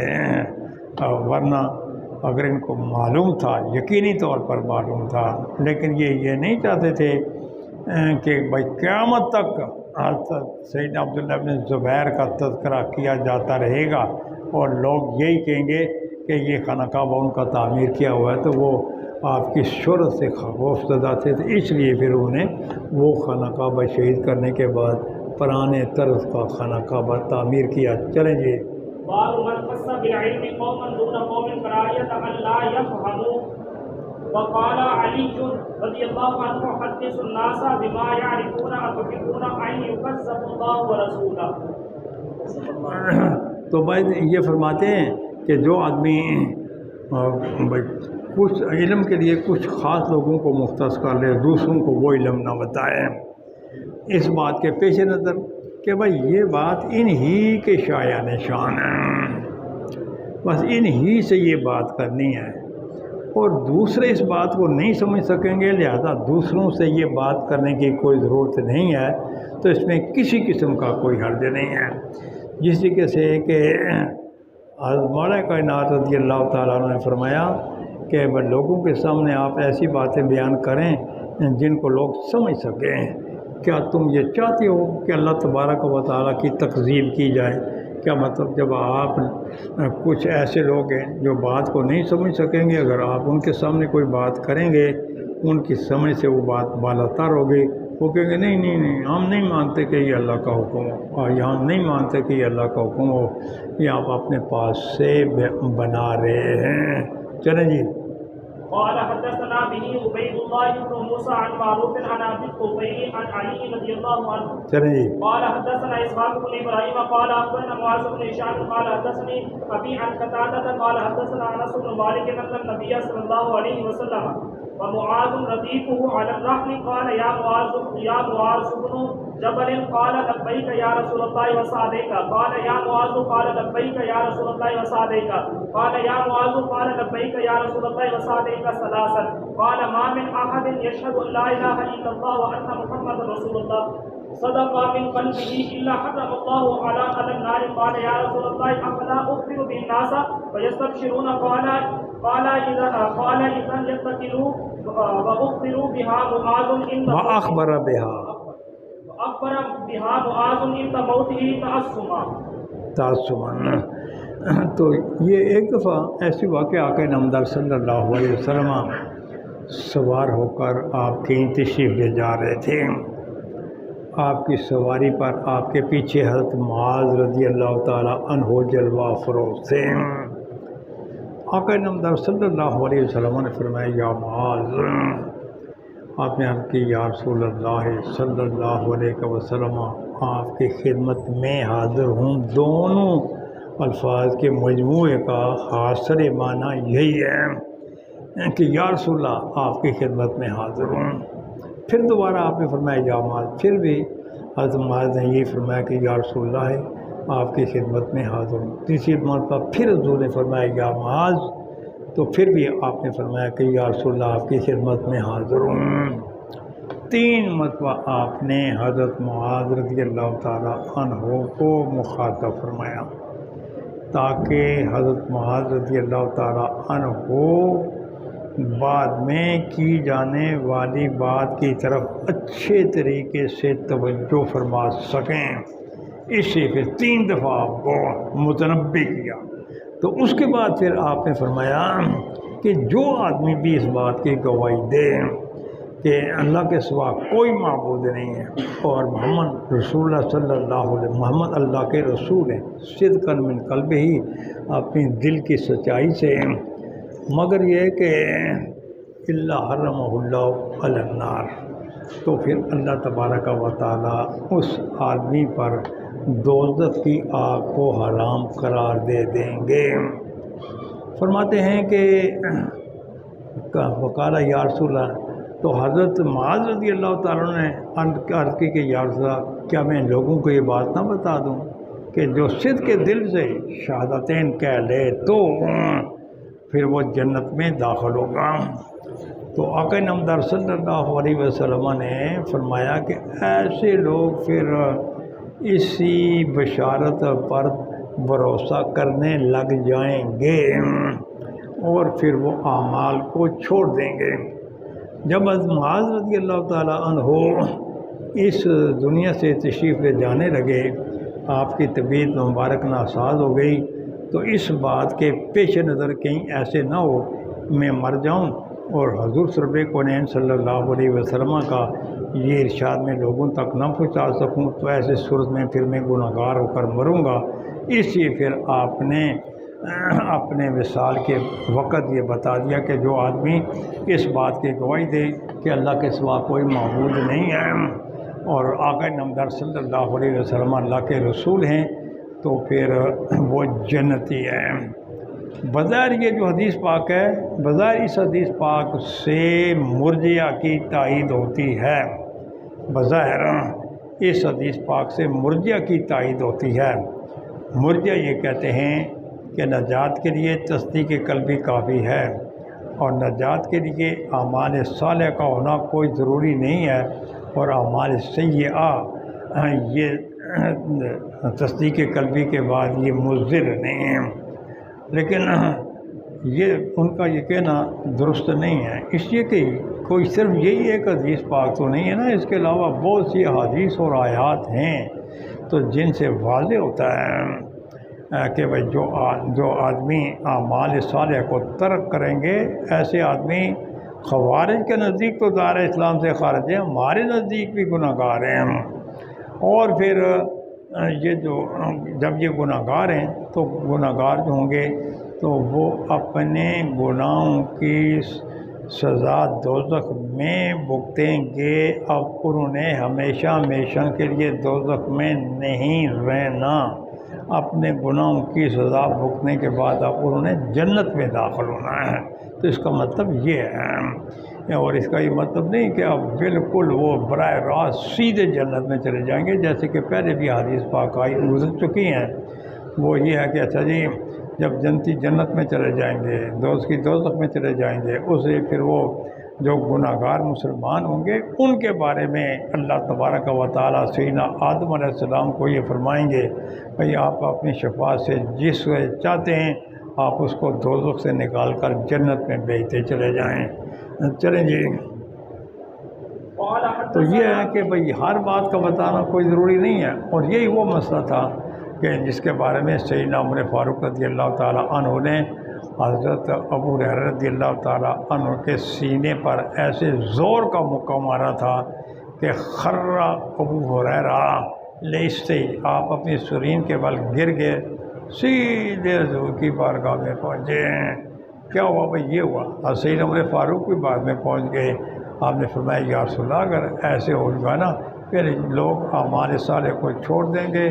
اور انہی بشارتوں پر عمل کرنا شروع کر دیں گے، اور یہ بات اچھی نہیں ہے۔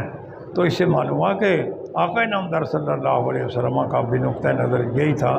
کہ محض بشارات پر بھروسہ نہیں کرنا چاہیے،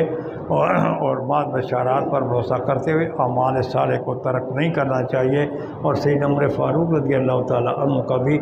نقطہ نظر بعین ہی یہی تھا۔ چلیں جی۔ قال حدثنا مسدد قال حدثنا معتمر قال سمعت ابي قال سمعت انس قال ذكر لي ان النبي صلى الله عليه وسلم قال لمعاذ من لقي الله لا يشرك به شيئا دخل الجنة قال الا ابشر به الناس قال لا اني اخاف ان يتقلوا۔ تو اسی طریقے سے انس فرماتے ہیں کہ میرے لیے یہ ذکر کیا گیا کہ آقا نامدار صلی اللہ علیہ وسلم نے حضرت معاذ رضی اللہ تعالیٰ عنہ کو یہ فرمایا کہ جو آدمی اللہ سے ڈر رہا ہو اور پھر اس نے اللہ کے ساتھ کسی کو بھی شریک نہ ٹھہرایا ہو وہ جنت میں داخل ہو جائے گا۔ تو پھر حضرت معاذ رضی اللہ تعالیٰ نے فرمایا کیا میں لوگوں کو یہ بشارت نہ دے دوں؟ آقا نامدار صلی اللہ علیہ وسلم نے فرمایا نہیں، ایسی صورت میں لوگ صرف بشارتوں پر ہی بھروسہ کرنا شروع کر دیں گے اور اعمال صالح کو ترک کر دیں گے۔ چلیں باب الحياء في العلم. وقال مجاهد لا يتعلم العلم مستحي ولا مستكبر. وقالت عائشة نعم النساء نساء الأنصار لم يمنعهن الحياء أن يتفقهن في الدين. يتفقهن في الدين. تو یہ باب ہے کہ بھائی علم میں حیا کرنا چاہیے۔ تو پہلے بھی میں نے آپ کو بتایا ہوا ہے کہ ہر بری بات سے حیا یہ محبوب ہے، لیکن علم میں حیا کرنا یہ مردود ہے۔ جس طریقے سے آپ مشکوٰۃ شریف میں پڑھ کر آئے ہیں کہ جو علم کی محفل میں پیچھے رہ جائے تو وہ پیچھے ہی رہ جاتا ہے، جو علم کی محفل میں پیچھے رہ جائے تو وہ پیچھے ہی رہ جاتا ہے۔ اس لیے پھر علم کے مسئلے میں حیا نہیں ہونی چاہیے۔ اس لیے باب قائم کرنے کے بعد پھر حضرت امام بخاری رحمۃ اللہ تعالیٰ علیہ نے حضرت مجاہد رحمۃ اللہ تعالیٰ علیہ کا ایک قول ذکر کیا کہ دو قسم کے جو لوگ ہیں نا وہ علم نہیں حاصل کر سکتے ہیں۔ ایک وہ آدمی جو علم میں حیا کرتا پھرے اور سمجھنے کی کوشش نہ کرے، اور دوسرا وہ آدمی جو کہ متکبر ہو اور وہ اپنے آپ کے بارے میں یہ سمجھے کہ بھائی ہم چما دیگرے نیس، اور بھائی اس قسم کے کئی استاد میں نے دیکھے ہوئے ہیں، مجھے بھی یہ باتیں آتی ہیں۔ اس قسم کے لوگ آج کل بھی بہت مل جاتے ہیں۔ ام المومنین حضرت عائشہ صدیقہ رضی اللہ تعالیٰ عنہا فرماتی ہیں انصار کی عورتیں بہترین عورتیں ہیں، اور ان کی خوبی یہ ہے کہ تفقہ فی الدین سے انہیں حیا نہیں روکتا، دین کی بات سمجھنے میں انہیں حیا نہیں روکتا۔ کیا مطلب؟ جو دین کی باتیں پوچھنی ہو وہ بے دھڑک پوچھ لیتی ہیں، اور دین کی باتیں پوچھنے اور سمجھنے میں وہ حیا نہیں کرتی۔ چلیں جی۔ قال حدثنا محمد بن سلام قال اخبرنا ابو معاوية قال حدثنا هشام عن ابي عن زينب بنت ابي ام سلمة عن ام سلمة قالت جاءت ام سليم الى رسول الله صلى الله عليه وسلم فقالت يا رسول الله ان الله لا يستحيي من الحق فهل على المرأة من غسل اذا احتملت؟ فقال النبي صلى الله عليه وسلم اذا رأت الماء فغطت ام سلمة تعني وجهها وقالت يا رسول الله او تحتلم المرأة؟ قال نعم تربت يمينك فبما يشبهها ولدها. تربت يمينك بما يشبهها ولدها. تو یہ حضرت ام سلمہ رضی اللہ تعالیٰ عنہ فرماتی ہیں کہ ایک دن ام سلیم یہ حضور سرب کونین صلی اللہ علیہ وسلم کی بارگاہ میں حاضر ہوئیں، اور حاضر ہو کر مسئلہ پوچھنے کے لیے راستہ ہموار کیا اور فرمایا کہ یا رسول اللہ، اللہ تبارک و تعالی حق بات کے اظہار سے نہیں شرماتے ہیں۔ اور اس کے بعد فرمایا کیا اگر عورت کو احتلام ہو جائے، عورت کے احتلام ہونے کی وجہ سے کیا عورت پر غسل واجب ہوگا؟ یہ آپ نے فرمایا۔ تو آقا نامدار صلی اللہ علیہ وسلم نے فرمایا کہ اگر در حقیقت عورت کو احتلام ہوا، اور ایک یہ ہے کہ بس وہ خواب میں احتلام ہو اور اس سے وہ مادہ وغیرہ باہر نہ نکلے، آپ نے فرمایا اگر حقیقتاً عورت کو احتلام ہوا اور پھر وہ اپنے بستر پر پانی دیکھیں، فغطت ام سلمہ تانی وجہ، تو حضرت ام سلمہ رضی اللہ تعالیٰ عنہا نے شرم کے مارے اپنا چہرہ ڈھانپ لیا، وقال یا تو اپنا چہرہ ڈھانپ لیا، تو فرماتے ہیں وقالت یا رسول اللہ ہے، تو انہوں نے کہا کیا عورت کو بھی احتلام ہوتا ہے؟ آپ نے فرمایا کیوں نہیں، کہ اللہ تعالیٰ تمہارے دائیں ہاتھ کو ہلاک کر دے۔ تو یہ لڑکا ماں یا باپ کے ساتھ کس طریقے سے مشابہت رکھتا ہے؟ تربت یدا، اس قسم کے کلمات کبھی تو مخاطب کو متوجہ کرنے کے لیے بولے جاتے ہیں، اور کبھی یہ دعائے ضرر کے لیے بھی یہ استعمال ہوتے ہیں، اور کبھی ویسے ہی محاورے کے طور پر بھی اس قسم کے کلمات کو استعمال کیا جاتا ہے۔ تو فرمایا کہ اچھا بھائی تیرا دائیں ہاتھ جو ہے وہ ہلاک ہو جائے تو یہ بچہ ماں کے مشابہ کیوں ہوتا ہے؟ تو یہ انہوں نے آگے بیان فرما دیا، کہتے بچہ جو ہے وہ ماں کے مشابہ کیوں ہوتا ہے۔ تو اب آخر بھائی یہ پوچھنے کی کیا ضرورت پڑی کہ بھائی اچھا کیا عورت کو بھی احتلام ہوتا ہے؟ تو اس کی وجہ یہ ہے کہ کچھ پرانے جو اپنے آپ پرانے حکیم اور فلسفی، ان کا نقطہ نظر یہ ہے کہ عورت میں مادہ منویہ ہوتا ہی نہیں، اور یہ جو عورت ہے اس میں مادہ منویہ ہوتا ہی نہیں ہے، تو اس لیے پھر اس کو احترام بھی نہیں ہوتا۔ پرانے فلسفیوں اور کچھ حکیموں کا نقطہ نظر یہ ہے۔ البتہ ان کا خیال یہ ہے کہ بچے دانی میں ایک چکناہٹ سی ہوتی ہے، جب مرد کا مادہ منویہ جا کر اس چکناہٹ کے ساتھ مل جاتا ہے تو اس طریقے سے پھر وہ حمل ٹھہر جاتا ہے اور عورت کو بچہ یا بچی پھر پیدا ہوتا ہے۔ کچھ لوگوں کا خیال یہ ہے، اور یہاں پوچھنے کا مقصد یہ تھا کہ یہ جو عورتیں ہوتی ہیں نا، عورتیں سرد مزاج ہوتی ہیں، ان میں حرارت نہیں ہوتی، اور مرد جو ہے وہ گرم مزاج ہوتا ہے، اور یہ چونکہ ان میں حرارت نہیں ہوتی اس لیے پھر یہ احتلام سے بھی بہت کم دو چار ہوتی ہیں۔ مرد میں چونکہ یہ جو حرارت ہوتی ہے یہ زیادہ ہوتی ہے، اس لیے اسے احتلام سے زیادہ دو چار ہونا پڑتا ہے۔ خاص کر بعد میں مولا کائنات رضی اللہ تعالیٰ عنہ کا ذکر بھی آئے گا کہ آپ میں یہ درجہ یہ حرارت بہت ہی زیادہ تھی، اور اسی وجہ سے پھر آپ کو مزی وغیرہ کا اور اخراج ہوتا رہتا تھا، تو اسی لیے پھر آپ نے یہ مسئلہ بھی پوچھنا چاہا، لیکن شرم کے مارے پہلے نہیں پوچھنا چاہتے تھے، بالآخر پوچھ لیا۔ تو اس کی تفصیل تو انشاءاللہ بعد میں کسی اور جگہ میں کریں گے۔ تو خیر، تو چونکہ عورت میں درجہ حرارت نہ ہونے کے برابر ہوتا ہے، اس لیے اس کو احترام کم ہوتا ہے، تو اس لیے پھر ان کو یہ پوچھنا پڑا کیا عورت کو بھی احترام ہوتا ہے یا نہیں؟ حضور نے فرمایا کیوں نہیں، بچہ عورت کے مشابہ کیوں ہوتا ہے؟ مطلب یہ ہے کہ عورت میں بھی مادہ منویہ موجود ہوتا ہے۔ ہاں، فرق اتنا ہے کہ بھائی جب ہم بستری کی جائے، ہم بستری میں اگر عورت کا پانی پہلے رحم میں چلا جائے، مرد کا بعد میں، تو پھر بچی پیدا ہوگی، اور اگر مرد کا پانی پہلے رحم میں چلا جائے، عورت کا بعد میں، تو پھر ایسی صورت میں بچہ پیدا ہوگا۔ بعض لوگوں نے یہ فرق کیا ہے، بعض لوگ کچھ اور فرق بھی کرتے ہیں، اور وہ فرق کیا ہے؟ وہ فرق یہ ہے کہ جس کا بھی مادہ منویہ غالب آئے گا بچہ اسی کے ماتحت ہوگا۔ اگر مرد کا مادہ منویہ غالب آ جائے ایسی صورت میں نر بچہ پیدا ہوگا، اور اگر عورت کا مادہ منویہ یہ غالب آ جائے تو ایسی صورت میں پھر بچی پیدا ہوگی۔ چلیں جی۔ قال حدثنا اسماعيل قال حدثني مالك عن عبد الله بن دينار عن عبد الله بن عمر ان رسول الله صلى الله عليه وسلم قال ان من الشجر شجرة لا يسقط ورقها وهي مثل المسلم حدثوني ما هي، فوقع الناس في شجرة البادية ووقع في نفسي انها النخلة، قال عبد الله فاستحييت، قال يا رسول الله اخبرنا بها، وقال رسول الله صلى الله عليه وسلم هي النخلة، قال عبد الله فحدثت ابي بما وقع في نفسي، فقال لان تكون قلتها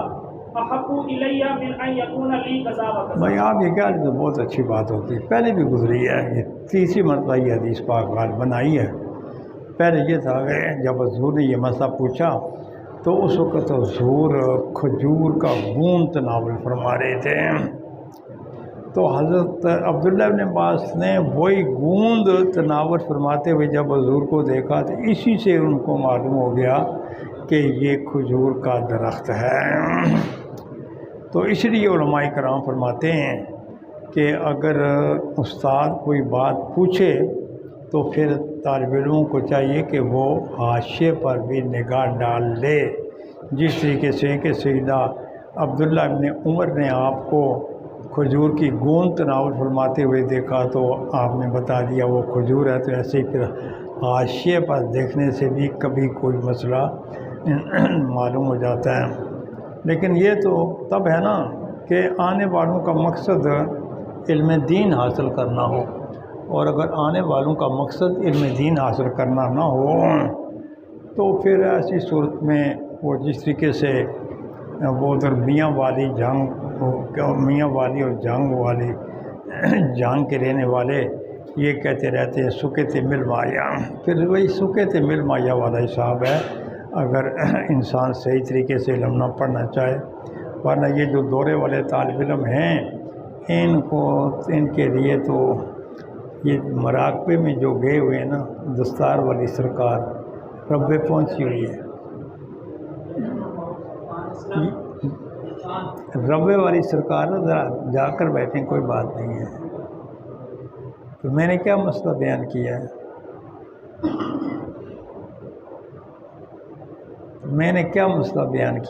تو یہ ہے، میں کہتا ہوں حاشیہ دیکھیں، وہ ربے پہنچے ہوئے ہیں، ان کو ربے کے ساتھ پیار ہے، ان کو حضور کے ساتھ جو بخاری شریف کے ساتھ کوئی پیار نہیں ہے۔ اگر ان کو حضور اور بخاری شریف کے ساتھ پیار ہو، یہ راتیں جاگیں، مطالعہ کریں، اور پھر کوئی بات استاد سے بھی پوچھنے کی کوشش کریں۔ کبھی ایسے بھی ہوتا ہے کہ استاد کی توجہ کسی مسئلے کی طرف نہیں ہوتی تو پوچھنے کی سے استاد کی توجہ پھر ادھر ہو جاتی ہے، تو بے شمار مسائل بیان کرنے کے ہوتے ہیں۔ تو خیر یہ ہے کہ آگے پھر وہی آ گیا کہ من استحیا فامر غیرہ بالسؤال، اگر کوئی آدمی حیا کی وجہ سے کوئی بات کسی سے نہیں پوچھ سکتا اور وہ کسی دوسرے کے سپرد کر دے کہ اچھا جی آپ یہ مسئلہ مجھے فلاں سے پوچھ کر بتا دیں، تو حیا، میں نے پہلے بھی آپ کو کہا ہے کہ حیا یہ محبوب ہے، اور لیکن علم میں حیا جو ہے یہ مردود ہے، علم میں حیا محبوب نہیں ہے۔ اگر کوئی آدمی علم میں حیا کرتا رہے گا تو پھر وہ علم نہیں حاصل کر سکے گا، جیسے پہلے میں نے کئی مرتبہ آپ کو یہ